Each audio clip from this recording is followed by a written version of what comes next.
Greetings and salutations. Hi, this is me.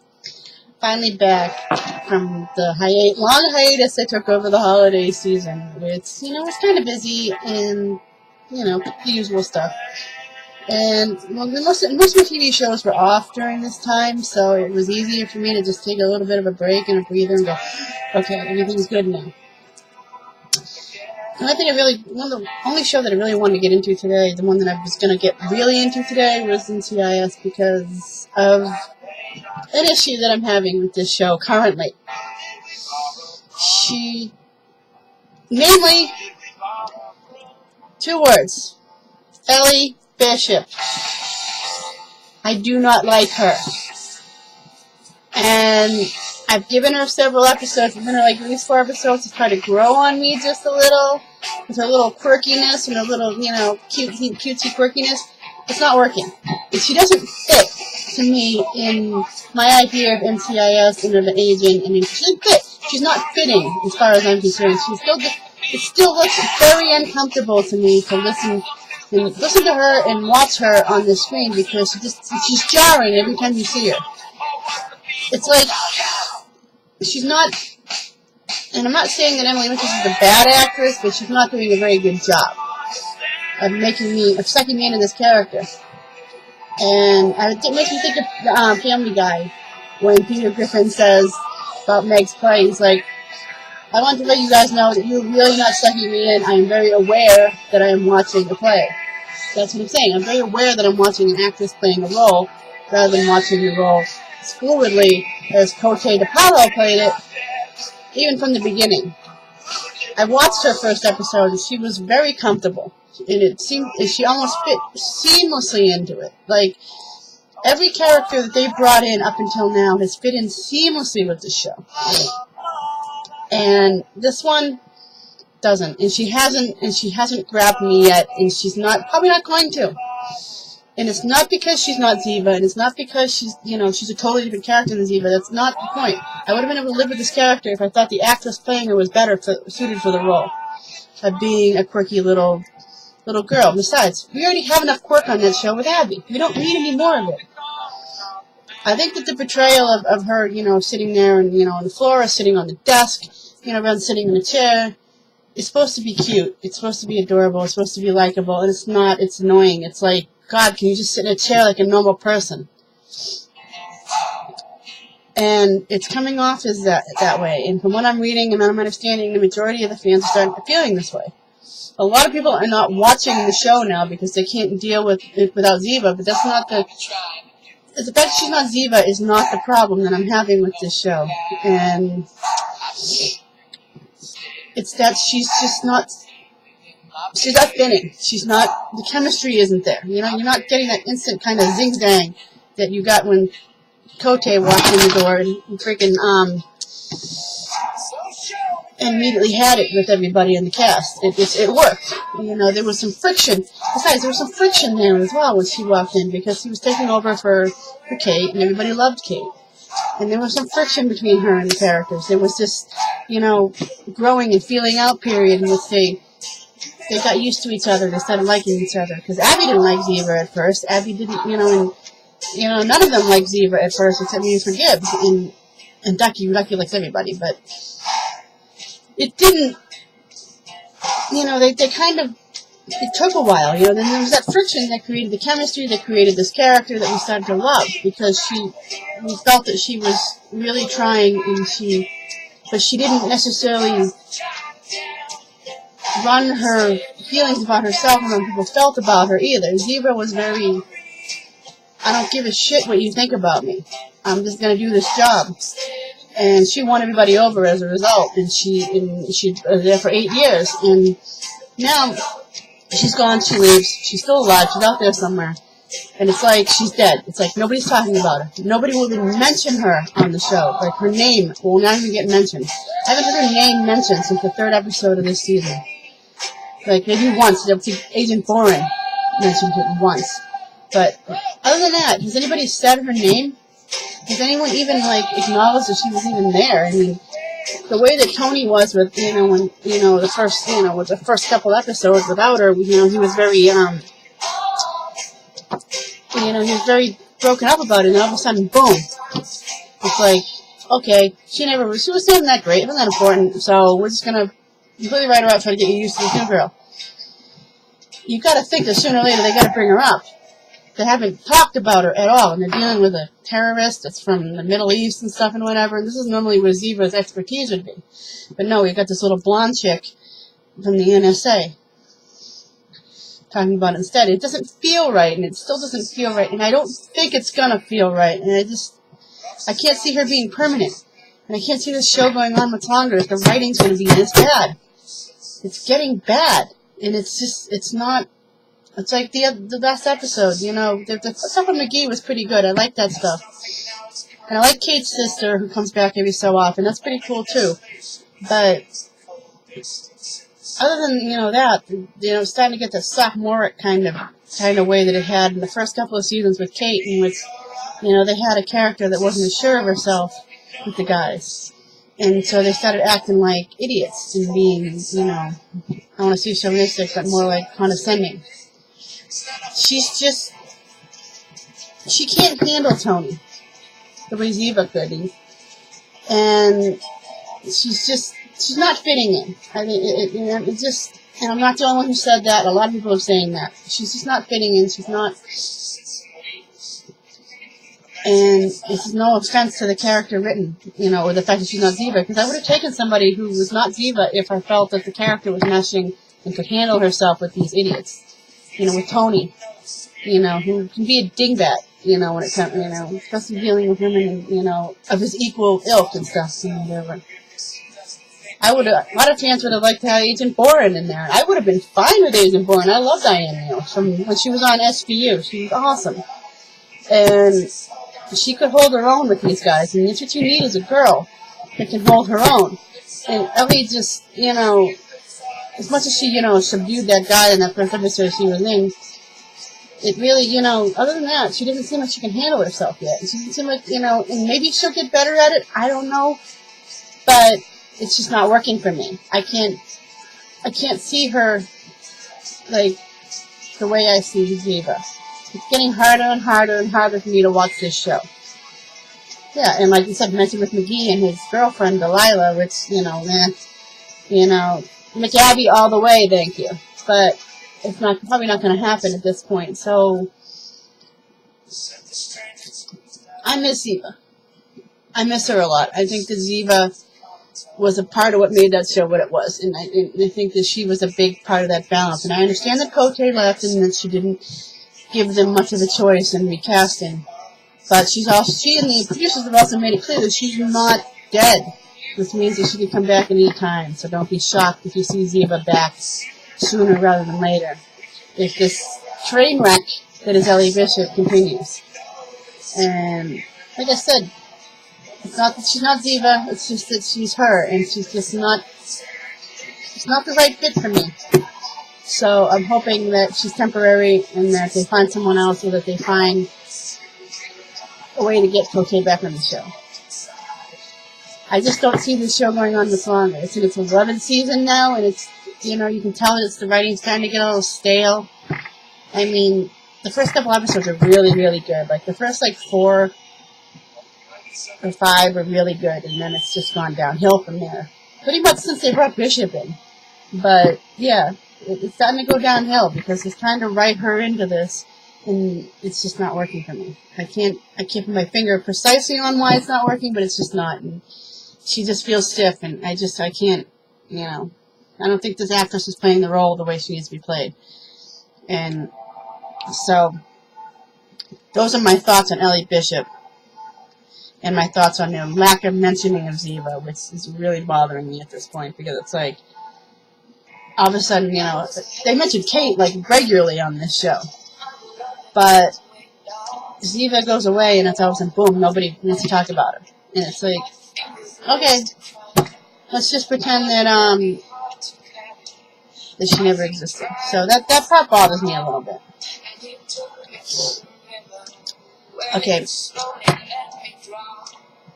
Also, the only other show that's been on right now, other than that one, has been Covens, which is American Horror Story, which has been really, really its typical self, crazy, stupid, weird. And it really showcases a lot of really bad mothers, which is kind of refreshing because you see so many bad dads on TV shows and movies and stuff like that. We don't get into the fact that there are mothers that are awful people, too. Because I know a few people who have awful mothers. Not mine. My mother is wonderful.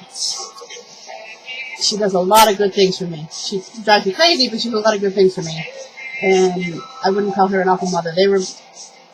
My parents were very good parents. But there's some awful women on this show who have been awful to their kids. And so it's pretty interesting, and then, the whole witch thing and the Kevin thing. I mean, this show finds new ways to top itself every week. Not just every week, every year. Every new installment of the show finds a new way to top itself with fucked up weirdness that is just so completely awesome that it's hard to describe. And I am also going to add that I recently started watching Game of Thrones. I've been to 3 episodes and that's it. I know. But I have a tablet, so now I can sit and watch it on the HBO app, which is awesome. And I'm really starting to like it. So, maybe by the next time I do this, I'll be more caught up on it and I'll be able to give my real assessment of how I like it. But I like the sort of political intrigue that goes on in this show, too, like the politics and the way that everything is so intricate. Every plot line, just they seem separate, are together. This is plot, against, the kingdom. And it's really, really cool. It reminds me of the political thrillers, in modern times and stuff, and people conspire against each other, and it's really, really cool. Plus, there's that supernatural element, and there's the blonde chick, I don't know what her real name is, but they call her Khaleesi. Who's becoming the queen of this tribe. It's really, really cool. It started out with a bang, which is really awesome too. So it's 3 seasons. They're in the 3rd season right now, so I'm on the first one. I'm thinking that I'll probably get caught up in a couple, maybe if I watch a couple episodes tonight, I'll get caught up maybe in a week or 2. And then I can really, really give it an assessment of my opinion. But I like it. I like it so far. I'm going to add it to my list of messed up shows.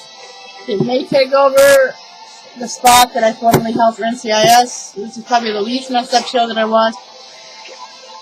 I mean, it has had its moments. Especially with one of the dolls sitting in the alley and stuff. That, come play with me. That one freaked me out. I admit, that was the beginning, and I was a couple seasons back. But it's really kind of a normal show compared to all the other fucked up shows that I watch, like Criminal Minds and all them. All the Walking Dead, all that shit. I always gotta pick up these weird shows because to be,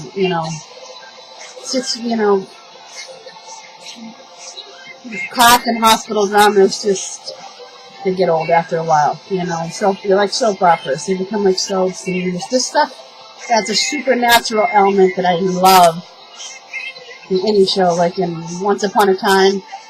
I'm gonna list them off right now for you, just so you can get an idea of what my show likings are and have been for the last 15 years. Starting with the X-Files, by the way. Well, it technically started with the original Doctor Who, because I used to watch that when I was a kid. I don't watch it now.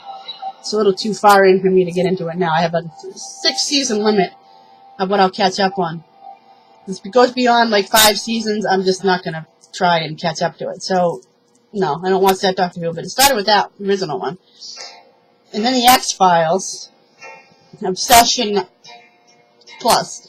It was sort of my counterpart ER and Beverly Hills 90210. And I sort of started moving in that direction and started liking these strange shows that are, off kilter. So it started with the X-Files. And then I hooked on to Lost, where I met a lot of my great online friends. And I'm still friends with many of them now, especially Lindy, my brain twin. And with Lost, I came in with The Fringe. I came into Once Upon a Time. I came into Torchwood. I came into Grimm. American Horror Story Coven. American Horror Story in general, the plot thing going on there. Walking Dead, obviously. Who doesn't watch Walking Dead these days? And I might be forgetting one here because there's so many of them. Oh, Criminal Minds is another one. The Following, which is starting up next week. And I'm so excited because I love The Following. And Hannibal, which is on later this year. It doesn't start until like March or something weird like that. And Under the Dome, which is really cool too. It's that's going to be Stephen King book, which is actually pretty good, even though it's getting some tricky reviews. But, and then there's obviously, now I'm starting to pick up Game of Thrones. So, as you can see, I've got a weird, eclectic kind of way of, I kind of have a weird bend to the shows that I watch. The shows are out there, crazy, weird. So, yeah, I'm a geek. I admit it. I love Star Wars, and I love Lord of the Rings, and I love Hunger Games, and yeah, I'm a geek. I get it, okay? So, don't make fun of me too much. I'm also, like I said, a hockey nut, as everybody knows too, so my Bruins are going through a rough stretch. They lost 3 or 4. Go figure. But at least they got people back from injuries and stuff, so that's good. But I'm happy to say that Sean Thorne's suspension is over, thankfully. I did not condone the incident. I did not condone what he did, but I understand it. And, he was protecting Louis Erickson. He got lit up again for the second time this year. And, yeah, so... And I also wanted to do a brief little thing on Sam Berns. That little kid that the Bruins and the Patriots honored at the beginning of their games the last couple of days, because Sam Berns was from the town I live in, Foxborough, where he has a disease called progeria, which is a rapid aging disease, so your body ages much faster than you're growing, and you'll look like you're 16 and you look like you're 80. Little Sam weighed like 50 pounds and he was 17 years old. But he was the sweetest, happiest kid you're ever going to meet. I've met him, I've seen him, I've met him, he came into the store that I used to work in, and he's an avid Bruins fan and Patriots fan and all that good jargon. Sam had the best philosophy on life, he had the best thing, and he was never negative. He was a person that could have been very upset and negative with the hand that he was given in life. And he was so positive as a result. Considering the obstacles he had to overcome, he wanted to work in engineering or work in biology and change the world. And hopefully, sadly he passed away just this week at the age of 17. And the Patriots honored him before their playoff game. And the Bruins honored him last night because he was a big Bruins fan. And they had a lot, Zdeno Chara, the captain of the Bruins, was really close with Sam. Sam was a great kid, and he will be missed, and he has raised so much awareness for progeria. There was a documentary on HBO that if you haven't seen, I recommend you watch it. It's called Life According to Sam. And I hope that you see it. Progeria affects maybe 300 and something, 400 kids all over the world. It's rare, but it's devastating when it happens. And we could all learn a lot from Sam about how to be positive in the face of adversity, because Sam was one of the most positive people you're ever going to meet in your life. And I'm hoping that, that there's a heaven, which I believe there is. Sam is looking down on all of us, on his sports teams, on his friends, on his family, on everyone. God has another angel in his midst, and his name is Sam Berns, and he was a great kid. And if you look him up and look up some of the videos that he's done and the things that he's talked about, and the documentary that he did on him, you'll be inspired, you'll be sad, you'll be happy, you'll laugh, you'll cry. But Sam We love you. Thank you for touching so many lives and making us aware of this horrible disease and how to be more positive in the face of adversity. So, Sam lost his life at a young age, but he did change the world, and I wanted to basically say that at the end of my webcam and say, we love you. Thank you, Sam. And that should be it for this week. Next week I may have more to talk about. You have a few more shows that are coming on, and I'll have something to say, and especially with the following and stuff like that. And I'm going to Province Bruins game on Friday. Yay me. So it'll be nice. I'm going to have a lot of fun, and probably have a busy weekend with the Patriots and the playoffs. Yeah, whatever. Not a big Patriots fan, but still it's alright. It's good area. Anyway, that's good. I'll see you all later. Bye-bye.